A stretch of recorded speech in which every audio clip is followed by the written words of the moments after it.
Hello, I'm Angus Jenkinson. I have a background in senior levels of executive management, consulting, academic research, and in cybernetics.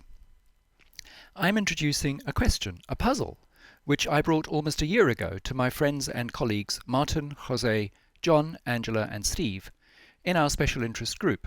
It's affiliated with the Cybernetics Society and Metaphorum. We reported last year on another puzzle Martin had. We work with problems we have experienced as VSM practitioners, and we meet weekly normally. I'm sorry I can't be with you, but I will summarize my question and our conclusions. Martin can amplify what I introduced. It is a personal explanation based on what I understand we have agreed. My problem question was, how should we treat operating units like finance, HR, and marketing in VSM diagnostics and modeling? It led on to asking how we should conceive viability itself. This turns on recognizing what is involved as a practice in thinking VSM. My account is therefore theoretical in concept, but practical in application, based on use and actual case examples. I detailed how IBM's marketing function operated globally around 2011. Marketing contributed to sales, financial performance, culture and identity, to innovation and balance sheet value. We also looked at a chain of barbershops in the United States and other companies in passing. Let's begin with remarks made by Stafford Beer in Diagnosing the System. On page 8, he wrote, "A department producing invoices has no meaning unless there are products and customers buying them, and it would surely be perverse to contend that it is a viable system whose environment is the whole corporation." A department producing invoices has no meaning unless there are products and customers buying them. Many in the VSM community concluded from this that marketing and other such units are not and cannot be System 1s. No customer buys marketing, finance, or HR from an engineering company. They are not viable systems, is what is said. I wondered if that was right, and if so, how they should be designated. The argument is that if marketing doesn't produce offerings for customers to buy, then its teams and functions cannot be allocated to System 1 in VSM modeling and diagnostics. That seems so reasonable that indeed it seems perverse to argue, but is it the right way to think about the question? For example, try this. Does marketing produce customers that buy? If so, it is not some vague company as a whole that is the environment, but the units that want customers. Marketing costs are factored in prices, while brand effects commonly change price elasticity. Good marketing functions can prove that uplift. In fact, it's built into balance sheets. It's called, for example, brand equity. Stafford wrote the introduction to Maturana and Varela's Autopoiesis, their seminal analysis of cybernetic autonomy of life. It and the introduction are keys to the conceptual lineage of VSM. Stafford claimed that companies are living organisms. I guess many of us agree. It is my key research field. Anyway, it gives context to what Stafford wrote about viability. An organization is viable if it can survive in a particular sort of environment. 4. Although its existence is separate, so that it enjoys some kind of autonomy, it cannot survive in a vacuum. Stafford saying life survives in a particular sort of environment is important. Cells live in a bodily context, birds like wrens and robins in theirs. In each case, the environment supports their existence. Ask yourself, how come marketing carries on being funded? Our months-long group exploration led to 4 principles. First, VSM as a model and as a technical system is intentionally focused on cybernetic information, which includes governance and variety handling. VSM's wider philosophy and know-how includes emancipating people to do their jobs through empowering information. Second, the logic of corporate identity is intrinsically multidimensional. A single lens reflex does not work. 3. The functional coding and org chart structure of units like marketing must be disentangled analytically into their different performative streams. What it is called and how it is represented in an organization chart is much less important than its job to be done in cross-company workflows. How does its activities contribute to organizational viability? The team's own self-management sits above and in the recursive platform of what the function does in and for the company. 4. Like any organism, a company depends on the organic completeness of its recursive organization. Higher order life depends on a vast variety of interdependent organs and processes, with every element valuable, at least when healthy, and each existing within a necessary environment. So, if people are employed, it should be because the company needs them and what they do. All corporate units are in principle necessary, or why are they there? Let us look into the significance of these 4 principles. VSM benefits include individual creative autonomy and better organization steering.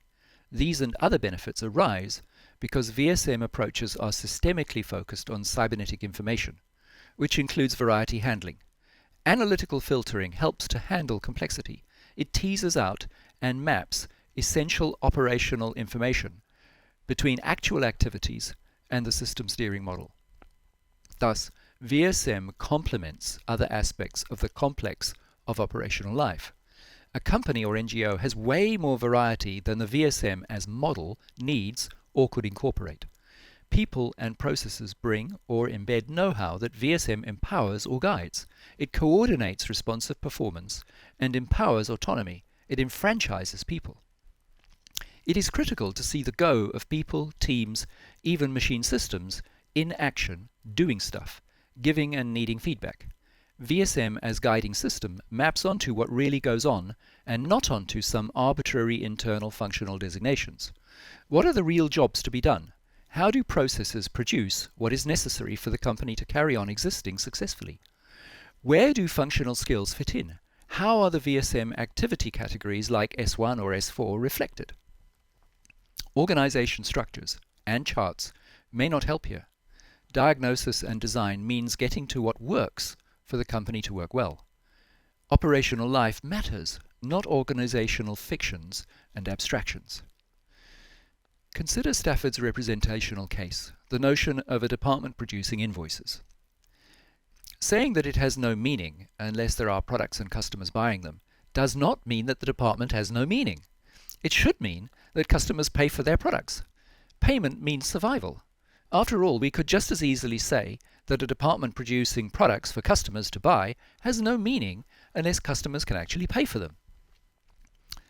Going further, where the invoicing department sits is less important than ensuring it can do what is needed. A production department needs customers buying and invoices sent and paid. The work of teams doing this becomes virtually part of what is done, whether they are sitting down the corridor or on the other side of the world. Their virtual but real contribution is independent of their home base unit. It only matters if communication is going to break down or there are different operational costs. The test is the efficacy and reliability of the operation. VSM analytics can diagnose these questions along with their dynamics of information flow in the model. This was the basis of a system I designed nearly 40 years ago. So instead of being hung up on notional skills groups, the VSM analytical model focuses on the practice of steering the company to produce, deliver, learn, and remain coherent and viable.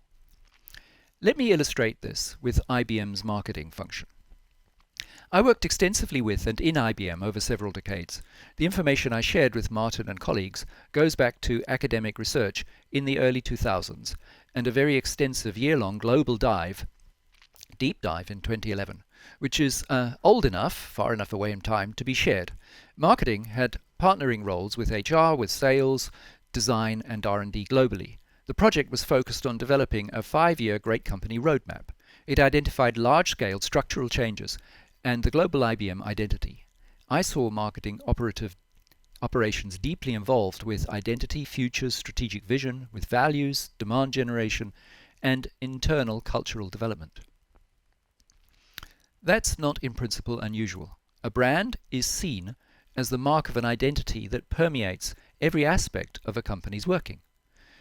People situated in a marketing department will have important jobs to be done concerned with all such aspects, including acquiring and retaining customers who pay for everything. These processes map onto all elements of VSM, from S5 to S1 and of course S3 star. Diagnostic analytical filtering is a differential seeing of what actually goes on in maintaining existence, not what appears on a chain of command deck. This analysis will of course lead to improvements in how the company is structured. Our SIG looked closely at the actual working of identity in this and last year's projects. I guess my interest affected the conversation.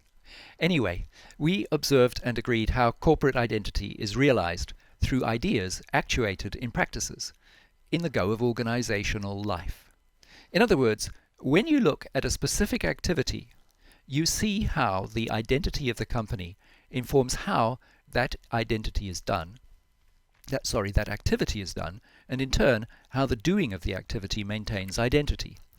From any paradigmatic example of the company doing a job well, the whole logical round of the identity aspects appears. This is a lens VSM can use. If I put it personally, I am as I am. A company is as it does. Identity permeates VSM as it permeates corporate and personal behavior. So what?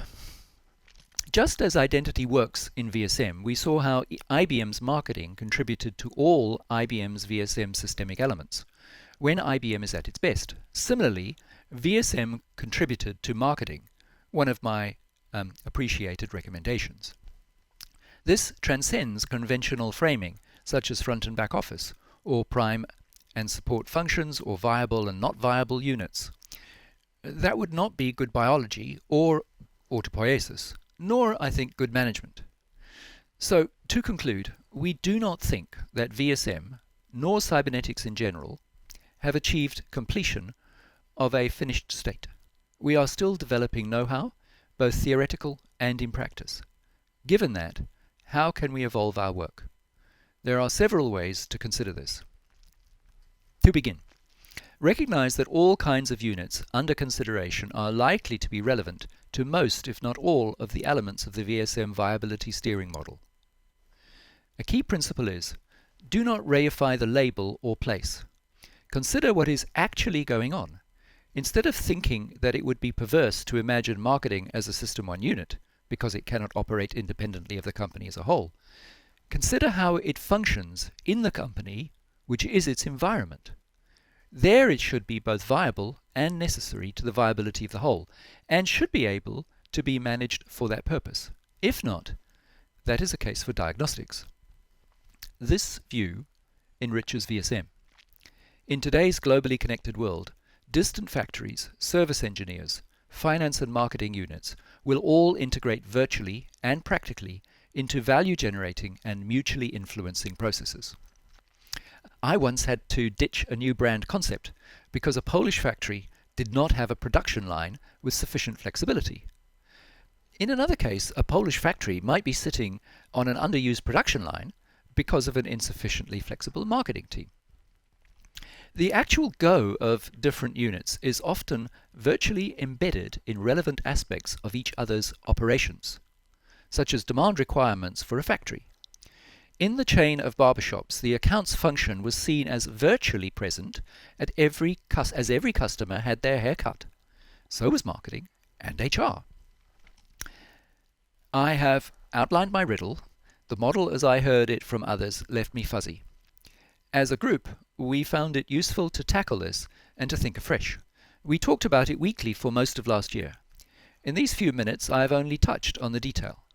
Our realization gives more clarity, we think, and highlights one of the crucial aspects that we value in VSM. Earlier I talked about emancipation. We can also say this way of thinking serves human freedom, the human spirit, the creative autonomy of the individual, wherever working in his or her community. Thank you for listening, and thank you to my colleagues.